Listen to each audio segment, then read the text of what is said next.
Pois não.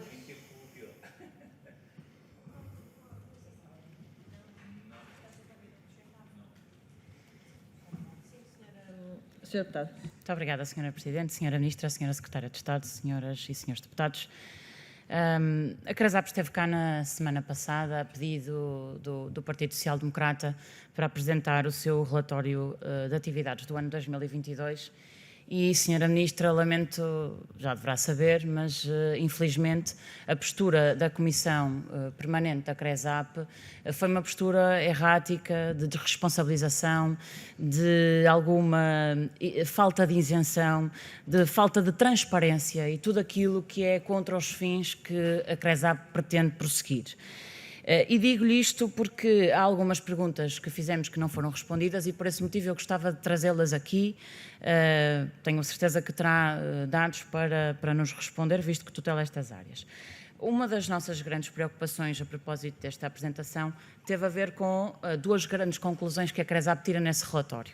A primeira faz menção a uma diminuição do número médio de candidatos por concurso, com a dificuldade de atrair candidatos com mérito para o exercício das funções de dirigente de topo.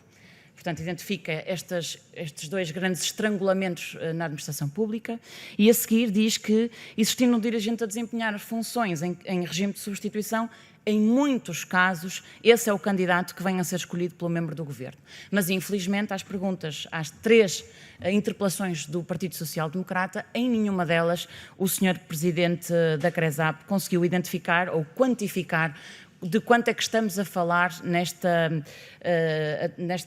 escolha de candidatos em regime de substituição. Uma das outras questões que foi identificada teve a ver com a apresentação por parte da CRESAP à Sra. Ministra, portanto ao Governo, de uma alteração ao Estatuto do Pessoal Dirigente. Esta mesma alteração já tem vindo a ser preconizada pelos diversos governos de António Costa, foi no anterior mandato, foi já agora dito pela Sra. Ministra Mariana Vieira da Silva que de facto há um recurso excessivo a esta figura do regime de substituição e que pretendiam fazer esta alteração, esta revisão das regras dos concursos em 2024. Pergunto, respondeu ao meu colega que não coloca em vigor as alterações da OCEADAP neste ano e não no próximo, porque elas têm impacto orçamental. E eu acho que é intelectualmente sério dizê-lo.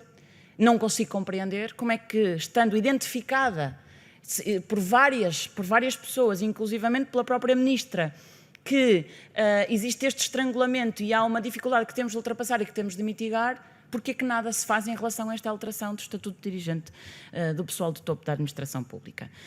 Em relação ainda à anterior nota, perguntava-lhe de que maneira, eu creio que reconhece que há uma falta de atratividade brutal na administração pública e isso dificulta muito o recrutamento.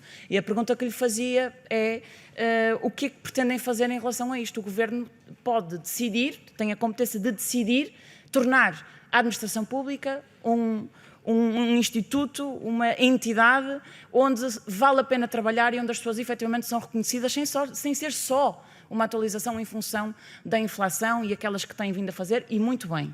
Mas estamos a falar de algumas áreas da governação em que efetivamente é preciso agir e é preciso fazer com que estes trabalhadores se sintam efetivamente valorizados e é algo que infelizmente não está a acontecer.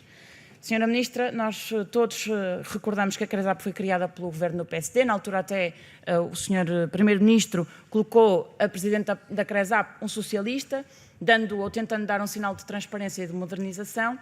Temos muita pena que efetivamente as nossas perguntas não tenham sido respondidas, que haja esta tentativa de opacidade em relação àqueles que são os números que são públicos e tendo em conta que a própria a Senhora Ministra já identificou essas mesmas dificuldades e pretende agora resolvê-las, basta saber quando e como. Muito obrigada.